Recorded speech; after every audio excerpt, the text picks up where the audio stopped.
question.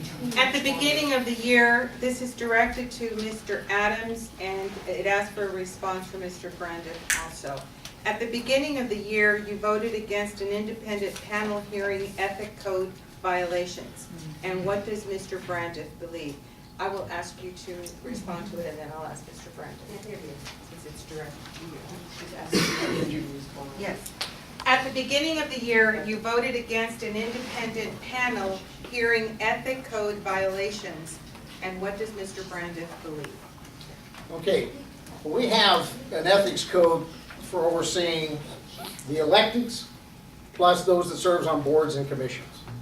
It was put in place. I had the privilege of co-writing and being one of the authors of that and put it in place because I believe it was necessary for the people to feel comfortable that their representatives, whether it is one of the representatives on the council or one of the representatives that represents them on a board commission, is conducting themselves appropriately and legally.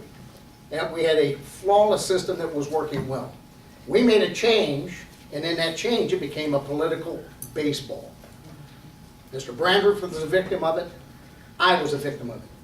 For political gain, not for the purpose of making sure our electeds were conducting themselves appropriately, but with the intent to embarrass them, to humiliate them, and to give them a bad reputation. All of them were unfounded, absolutely unfounded.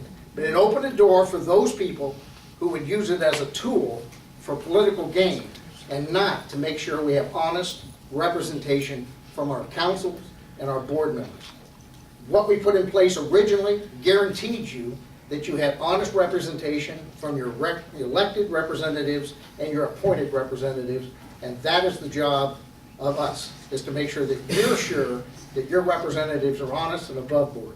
And we did that, we had that. Now we've turned it into something different. I don't mind how we do it because I have no issues that I can't sit before you and talk to you about. But I do say this shouldn't become a baseball where certain people with special interest can go out and conduct a hit process against the electeds or people running for office. And again, both of us were victim of it. Neither of us, I don't know, I can't speak for my opponent, but I don't think that's appropriate. What we need to do is make sure you are secure in knowing you have an honest representative as an elected and an honest representative representing you on our boards and commissions. Thank you.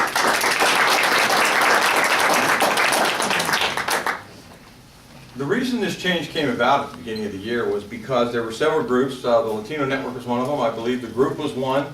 Those two are represented here tonight with the volunteers helping us put this on. They brought forth a proposal that would have alleviated some stress on the council.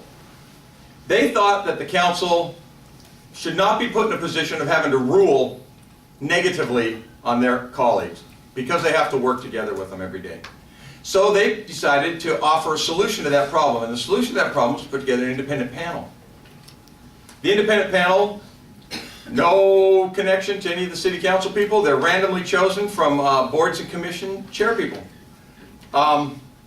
It was an excellent proposal, and it was eventually voted for by every member of the city council except Mr. Adams. He didn't agree with it, so he didn't support it, and I have no problem with that. The problem I have is, though, when we make claims about authoring the Code of Ethics and how we're all for the Code of Ethics, and then we actually vote against an improvement in the Code of Ethics, it sends a mixed message and people get confused. That's not a good thing. As he stated, I absolutely was a victim of that by one of his overzealous supporters, which happens. It just happens. As he said, it was completely unfounded. So I think the system, having been through it, and I went through it even more than he did because mine was appealed. The panel decided that it was unfounded on me, and the gentleman decided that he wanted to appeal to the city council, so mine went a step further. It worked great, just like it was designed to do, just like the people that put it together said it would. So it's an extremely effective way of dealing with the ethics complaint problem. Thank you.